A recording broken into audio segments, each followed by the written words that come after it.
Hello friends, आप सब कैसे हैं। आई होप आप अच्छे होंगे। आपकी बायोलॉजी की तैयारी अच्छी चल रही होगी। तो हम आज की वीडियो में आपको क्लास 12 बायोलॉजी के महत्वपूर्ण अध्याय अर्थात चैप्टर 1 का प्रश्न लेके आए हैं जो काफ़ी इम्पोर्टेंट है और हम ऐसे क्वेश्चन लिए हैं जो एग्जाम बोर्ड में रिपीटेड क्वेश्चन है। तो चलिए इससे देख लेते हैं। तो पहला क्वेश्चन है हमारा, किन्हीं दो आभासी फलों का नाम लिखना है हमें। तो पहला आंसर हम लिखेंगे, पहला जो फल है वो है सेब और दूसरा का फल है स्ट्रॉबेरी। तो चलिए हम दूसरा क्वेश्चन देख लेते हैं। जलीय परागण करने वाले दो पौधों के नाम लिखना है हमें। तो पहला पौधा है हाइड्रिला, दूसरा पौधा है ईल घास।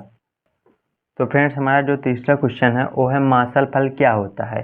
मासल फल क्या होता है या मासल फल किसे कहते हैं, ऐसा क्वेश्चन पूछेगा तो हम चलिए उत्तर देते हैं। जिन फलों में फल भित्ति सरस व गूदेदार होती है वे मासल फल कहलाते हैं। ये फल स्फोटक होते हैं, इसके कारण इनके बीज गुदा सड़ने के बाद भी खराब नहीं होते हैं। उदाहरण के तौर पर आम है। आम एक ऐसा फल है जिसका गुदा सड़ जाता है पर उसका बीज नहीं सड़ता है। तो ये था तीसरा क्वेश्चन। तो चलिए चौथा क्वेश्चन देख लेते हैं। पुष्प में दलपुंज क्या कार्य करता है। तो चलिए इसका भी आंसर लिख देते हैं। दलपुंज का रंग बिरंगा होना आकर्षण व केंद्र है, अर्थात यह कीटों को अपनी ओर आकर्षित करता है। उसका जो बीच का भाग होता है वो कीटों को अपनी ओर आकर्षित करने का कार्य करता है। तो चलिए पांचवा क्वेश्चन देख लेते हैं। कीट द्वारा परागित पौधे का नाम लिखना है हमें। तो उसका आंसर है मदार। मदार आप लोग देखे होंगे कि कैसा होता है और उसका स्ट्रक्चर क्या होता है।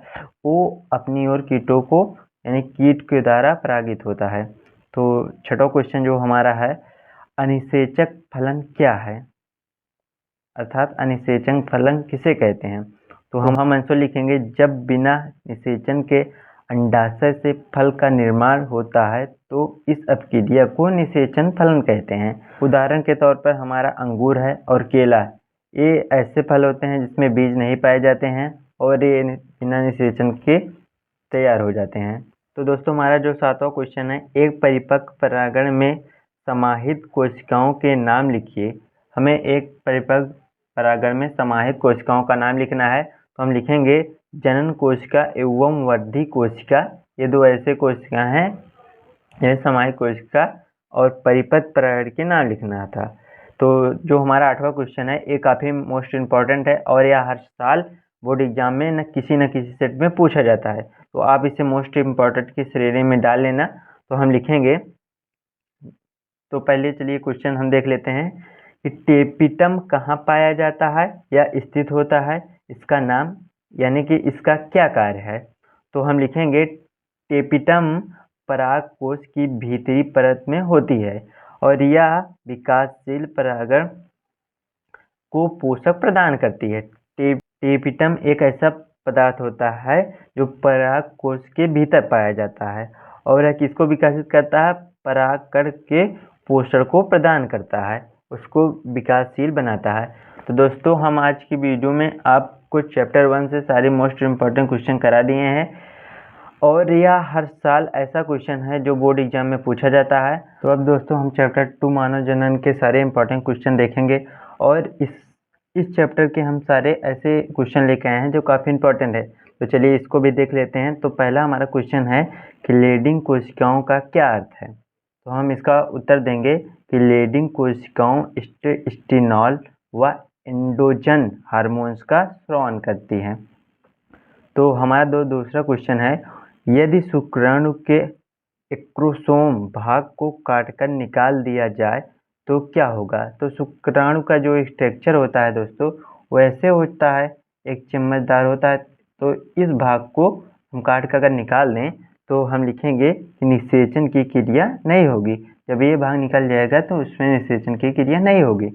तो जो हमारा तीसरा क्वेश्चन है वो है आवर्त चक्र क्या है और इसी को मासिक चक्र भी बोलते हैं।